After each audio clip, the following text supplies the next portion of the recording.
Hello, everyone. Welcome to the Line Movers Week 12 Thanksgiving Day special. We have three games on Thanksgiving, and we're going to break down all three of them for you. I am joined by Nick Lee from the Iowa Wise Guys podcast, and I'm also joined by Zach Scarborough from Houston, Texas, also heard on ESPN Radio with Jimmy Ott breaking down NBA action. So this week we have Thanksgiving and then we have Sunday games. We're blessed with three games on Thanksgiving, but I don't know if you would call it blessed, but it is football. You have the Lions playing on Thanksgiving against the Bears. Since 1934, the Lions have been at home, skip a few years because of World War II. Dallas has also been playing since 1966, skip a couple years, became an actual tradition for the Cowboys in 1978. So since 1978, the Lions and the Cowboys have been at home on Thanksgiving Day. So to get started for Thanksgiving, this is the Thanksgiving Day special. Nick, what's on your plate for Thanksgiving? What's your favorite meal? Ooh. I'm more of a ham guy than a turkey guy, but so we have ham and turkey going on Thanksgiving. You got some stuffing in there, potatoes, the traditional works, and one of my favorite sides would be the green bean casserole, underrated. The green bean casserole's definitely got to be there on Thanksgiving. Okay. How about you, Zach? Same. I'm actually doing all the cooking for the first time on Thanksgiving. My parents are coming here, so we're going to be doing turkey, and then same green bean casserole, very underrated, delicious. My favorite side dish is probably going to be the sweet potato candied yams. So, Those are a must. Those are a must too. absolutely. Yeah, it seems like ham's been getting thrown into the Thanksgiving rotation over the last couple of years in my household as well. I don't mind it. I'm okay with the ham and the turkey, switch it up. Um, so yeah, it's traditional turkey, ham, mashed potatoes. I'm not a stuffing guy. I kind of think that's just gross. I don't think it's very good. I'm surprised nobody listed any desserts. It's not Thanksgiving without dessert. I gotta have a little bit of pumpkin pie, and my favorite is cherry cheesecake. So that's a Thanksgiving tradition for me. Going into the holidays, obviously, we're all probably going to put on a few pounds. So let's make sure we're taking care of ourselves and let's gamble on some sports this holiday weekend, guys. Would you say Thanksgiving is one of the top holidays of the year? I mean, seriously, you're eating like a king, football all day long. You don't have to hassle with the gifts and all that stuff that you get into with Christmas. Although this year, Christmas, we celebrate Christmas with my family the day after Christmas, and there's going to be a lot of NFL football on that day. So I'm looking forward to that as well. But Yeah, I think you nailed it there with the whole, there's really just no hassle with Thanksgiving other than eating. And that's it. You just go somewhere, you eat, you fall asleep, you wake up, you go home, and then you wake up Friday and you do it again. Most of us guys, we stay at home and let the women go out shopping. So that's a cool tradition. Usually on Friday, you get the whole day to yourself. I've got every day to myself, so I'm not really worried about that. Let's get moving into some NFL action this week. We got the Bears at the Lions. 12:30 game kicking off Thanksgiving. Bears at Lions -3.5. The Bears are giving the Lions 3.5 points. The over-under is 41.5. Zach, which way you leaning? I mean, it's a football game we get to watch, I guess. Not an exciting one. Both of these teams have not been very good. Maybe could see the Lions pulling out their first win. I don't know. There's a lot of up in the air about quarterbacks. I don't know who's going to be playing, how many quarterbacks we're going to be seeing. I mean, the one bright spot for the Lions has been DeAndre Swift the last couple of weeks with 260 something yards, but he's going to be running right into the teeth of the defense for the Bears. I don't really have a play in this. I did see right before we got on, I saw the Bears at -3 instead of 3.5 in some places. So I think getting the Bears at home, or no, they're on the road. Getting the Bears in a short line versus a winless Lions team might seem worth taking, but I don't have a play on this game. Yeah, I think Vegas setting the line at 3.5 is begging people to take the Lions. I think Vegas likes Chicago in this spot. They've obviously got some action coming into the Lions. The spread's moving. I like Chicago here. I think Andy Dalton's going to play. I think Andy Dalton is a better quarterback for this team at this moment. And I think it sounds like Boyle's going to play for the Lions. Also, rumors are out of Chicago that Matt Nagy has been informed this might be his last game as the Chicago Bears head coach. I saw that come across the wire right before we got on air. So maybe a spirited effort by the Chicago Bears, who have never fired a head coach mid-season before, but might be coming later this week. I think they're letting Nagy stay around on the short week, and he's going to hit the bricks. So maybe a spirited effort by the Bears. I think the Lions have caught some teams at the right time the last couple of weeks and played some teams close. I think the Bears get it done with Andy Dalton this weekend. Give me the Bears -3.5 or -3. I think you touched on something very, very important there for me, Nick. And when you said about Matt Nagy kind of lost the locker room last year. He has completely lost it this year. That team does not want to play for him. And like you just said, he might be informed it is his last game. I think that team is going to do everything in their power to make sure it is his last game. And I think I'm on the Lions straight up here to get their first win of the year, take care of the football at home. Hopefully we see a decent game out of Jared Goff. But yeah, I think this is the Bears players' final statement on it's time to get rid of Matt Nagy in Chicago. So moving along, we got the 4:30 game. We have the Las Vegas Raiders at the Dallas Cowboys. The Raiders seem to be going in the opposite direction that they started the season. We've touched on that in the past couple of podcasts about the Raiders off-field issues going to eventually take an effect on them. And then we find out the Dallas Cowboys in prime time are what we thought they were. Pretty much mediocre and needing to still perform in big situations is going to be a Mike McCarthy issue, and we're going to have to still see it from Dak Prescott moving forward.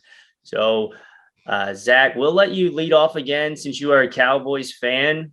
Are you laying the 7.5 points, or are you taking them with the Raiders? Man, this is a lot of points for the way that the Cowboys have looked 2 out of the last 3 weeks. But then also the Raiders, I don't know what's happened to their offense. Like you said, some off the field things going on. Their team just kind of falling apart. But I still feel like they should be able to I still feel like they should be able to score some points. They're due to score some points. I think 8's a lot in this spot. Given the Cowboys only put up 9 points last week in Kansas City. I don't think they're going to have Cooper back. I don't think CeeDee Lamb's going to play. That's massive in this game. Our offensive line is banged up. I don't know. So it's a lot of points. I'm leaning towards the 8, and I know this total's dropped significantly from 54, 55 down to around 50, 51. I don't know. With the way both offenses are playing, I don't know where all those points are going to come from. But at the same time, both defenses have got smoked so recently. So I'm leaning. I don't have a play. I'm leaning Raiders in the points though. Yeah, I know the total's moved a little bit here, a couple points, but I still like the under here. I think Dallas is going to try to establish the run in this game with their star receivers out, make sure they get some dominance there at the line of scrimmage to take control of the game. The Raiders offense has been struggling. I still like Dallas's defense. I think they've struggled in a couple of games in probably the last 4 weeks. They played well against Atlanta. They played okay against Kansas City as well. The outlier being the game against Denver. And so I still like the under here, but I like Dallas slightly to Dallas, but I'll take the under. I think Dallas wins by around a touchdown, but I'll take the under. Get it soon because it's moving. Yeah, this is probably going to end up being a close game just from the inefficiencies on offense on Thanksgiving Day and the short week for game planning. Neither team really has a whole lot of offensive weapons left that they had to start the year. Raiders are losing players on both ends. Now I think they're down. I don't know. Is Leatherwood out for the season now? I think he went down this past weekend. That might help their offensive line if the fall starts. Um, Regardless, the Raiders are missing a deep play threat. It's brought the safeties up in the box. Their speed is gone with the incident with Ruggs. They're hurting. And Dallas is going to be hurting as well without Cooper and CD Lamb. Those were both on target to get over 1,000 yards. I think the play here is you're gonna look at some of those props for the running back Pollard for Dallas. I think that would be your angle in this game, or take the 7.5 with the Raiders. But I think if you look around for the props for Pollard, for receiving props, he's probably going to be a big target for Dak coming out of the backfield, knowing that his 2-star wide receivers are hurt. So he's going to be being dependent upon Zeke, Gallup, and then his third wide receiver, Michael Gallup. So Pollard, I think his props are probably a play this week on Thanksgiving if you're looking for something that you don't really have to question too much which way to go. I think you can play the overs on his receiving props. We'll move along to the night game. We have the Bills and the Saints at 8:30. Bills are getting minus 5.5 the Bills. And we have an over-under of 46. This seems like the Bills have been struggling against good teams this year, beating bad teams. Saints are down quarterbacks, just signed Taysom Hill to an extension this week, which is kind of confusing, knowing that Sean Payton has refused to use him, knowing that he can't stretch the field this year. So this game was probably on the schedule maker's mind as a great game at the beginning of the year with, Jameis Winston healthy and the Saints defense. But I think we might have got the wrong end of the stick with what's going on with the Saints offense right now. So Bills at Saints, 8:30. Nick, who you got? I like Buffalo here. I know Buffalo's been struggling, but there's nothing like getting your defense right by going and playing Trevor Siemian. And I think Buffalo gets right on defense this week playing Trevor Siemian. Buffalo's struggles are running the ball. Buffalo cannot run the ball. Josh Allen's their biggest running threat at the time. And until they can start establishing a run game, that passing game is going to suffer. Josh Allen is suffering. And that offense does not look good right now, unfortunately. So Buffalo, I think, has enough firepower to get it done this weekend or Thursday night with the 5.5 points. But I think they're going to struggle going forward until they get a running game going. But the Saints are in a bad spot right now. The Saints are not playing well. Trevor Siemian not playing well. So I'll take Buffalo minus 5.5. Yeah, I 100% agree here, Nick. Buffalo's 3-0 straight up coming off a loss, 2-1 against the spread. And the Saints just can't really score. I mean, there is the concern that the Buffalo's defense gave up all those yards in the run game last week, and Alvin Kamara and Mark Ingram. I think if you're looking for props, I think they're going to touch the ball a lot because they don't really have any other option. But love this short line with the Bills this week. Give me the Bills -4, -4.5, whatever number you have right now. Something that stands out here with me in this matchup is the Saints passing defense is the part of their defense. And with that being said, we did see your Tom Brady struggle against the Saints. And I don't know if the Saints have the number or if the Saints just are playing against the passing defense very well this year. But with the Bills struggling to run the ball and the Saints prioritizing pass defense, I think we could see a lot closer game than what we expect here. I do still think the Bills are a touchdown better than what the Saints offense is. So I do lean Bills in this situation as well. But if I were to look at this one, you're probably looking maybe some Mark Ingram props with Alvin Kamara on the shelf last week, coming back, maybe coming back this week, maybe not coming back this week with the short rest. So again, probably some Mark Ingram props, but I think you're probably looking at a Bills touchdown or more win either way with this game on a night game. But another thing is the Saints have started out. I mean, the last 3 games so slow.